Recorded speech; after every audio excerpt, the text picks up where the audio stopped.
Assalamu alaikum, dear students. This is day 15 of 21 days, 21 corrections. Today we are going to discuss the use of few, a few, the few. When you have expression, when you have grip on a language, then you can explain yourself in a way that is understandable to most of the people who speak or write in that language. अब हमारे पास few, a few और the few है, तीनों का इस्तेमाल सही है, लेकिन इस बात पे हम देखेंगे कि आप मानी क्या कन्वे करना चाहते हैं. तो जो आप मानी कन्वे करना चाहते हैं उसके लिए आपने इन तीनों में से जो भी एडजेक्टिव यूज किया है वो सही है या गलत है, ये हम लर्न करेंगे इस लेक्चर में. जिस तरह हमने पहले बात की थी little a little the little में कि हमारे पास तीन लफ्ज हैं और तीनों की तीन डिफरेंट कॉनोटेशंस हैं, उसी तरह से फ्यू अ फ्यू और द फ्यू की भी तीन डिफरेंट कॉनोटेशंस हैं. ये तीन बातों की तरफ इशारा करते हैं. फ्यू का मतलब है हार्डली एनी, ठीक है, यानी not many. So when we are referring to the insufficiency of something, deficiency of something, ठीक है, तो फिर हम फ्यू का इस्तेमाल करते हैं एंड दिस इज नेगेटिव. सो हम किसी बुरे रिमार्क के लिए जब हम किसी चीज में नॉट इनफ की बात कर रहे हैं, उसकी को नेगेटिवली बात कर रहे हैं, तो हम फ्यू का इस्तेमाल कर सकते हैं. अच्छा, जब हम अ फ्यू की बात करते हैं तो अ फ्यू का मतलब हार्डली एनी नहीं है, इसका मतलब है सम, ठीक है. सो हम जब सम की बात करते हैं कि हाँ जी कुछ है, तो हम अ फ्यू का इस्तेमाल करते हैं. When we want to convey the meaning that something is better than nothing, then we use a few, and this has a positive connotation. The third adjective that we have is the few. The few means not many, but all that there is. So when we have all that we can gather, or when we have all the things that we are referring to, but that is not enough. So we say the few. The few means all that there is, though it is not enough, but that's all that we have. So आप अगर the few के मानी को देखें तो ये the little के को कॉरेस्पॉन्ड करते हैं, उसी तरह जिस तरह अ लिटिल और अ फ्यू जो है वो दोनों पॉजिटिव जो मानी है वो कन्वे करते हैं, और जो लिटिल है और फ्यू है वो एक नेगेटिव कॉनोटेशन देता है. सो अब सवाल ये पैदा होता है कि हम फ्यू, अ फ्यू और द फ्यू का इस्तेमाल कैसे करें कि हम जो बात कन्वे करना चाह रहे हैं वो कन्वे हो जाए. Few students understand the value of time. अब अगर आप इस जुमले में देखें तो मेरे कहने का मतलब ये है कि अगर मैं फ्यू का मानी देखूं तो few students understand the value of time में मेरा कहने का मतलब ये है कि hardly any student understand the value of time, ठीक है. अब ये जो मैं कह रही हूँ कि hardly any student understand the value of time, it means that students don't understand the value of time, और ये क्रिटिसिज्म बन गया, ठीक है. सो इसमें हमारे पास एक नेगेटिव जो है वो फ्यू से मानी जो है वो ऐड हो रहा है.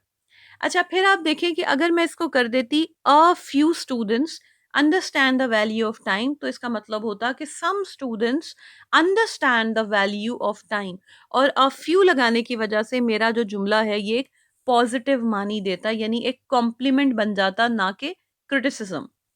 Few women can keep a secret. जब हम बात कर रहे होते हैं तो हमें पता होता है कि हम क्या कन्वे करना चाह रहे हैं, ठीक है. तो स्टूडेंट्स में तो हमें पता है कि कुछ लोग स्टूडेंट्स जो हैं वो टाइम की वैल्यू को समझते हैं, ज़्यादातर टाइम वेस्ट करते हैं, लेकिन फिर भी we have some students who understand the value of time. So it's better to use a few. But when we say few women can keep a secret, so as a matter of fact we understand and we know that women can't keep a secret. तो यहाँ पे जो few का इस्तेमाल है वो बिल्कुल ठीक है, यानी hardly any women can keep a secret. तो ये एक क्रिटिसिज्म है और ये बात ठीक है. अब ये आप जो बात कन्वे करना चाह रहे हैं उसके हिसाब से आप फ्यू और आ फ्यू, आपका मानी, आपकी सेंस, आपका आइडिया, आप क्रिटिसाइज कर रहे हैं या कॉम्प्लीमेंट कर रहे हैं, उसके हिसाब से आप अपने वर्ड्स को चूज कर सकते हैं. So few women can keep a secret is a criticism that you are passing.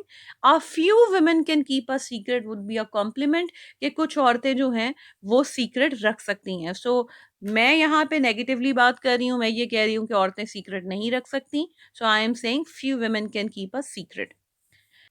Few take pride in their mother tongue. As a matter of fact, We do take pride in speaking English, we do take pride in writing in English, but we seldom take pride in our mother tongue. So if I'm criticizing this fact,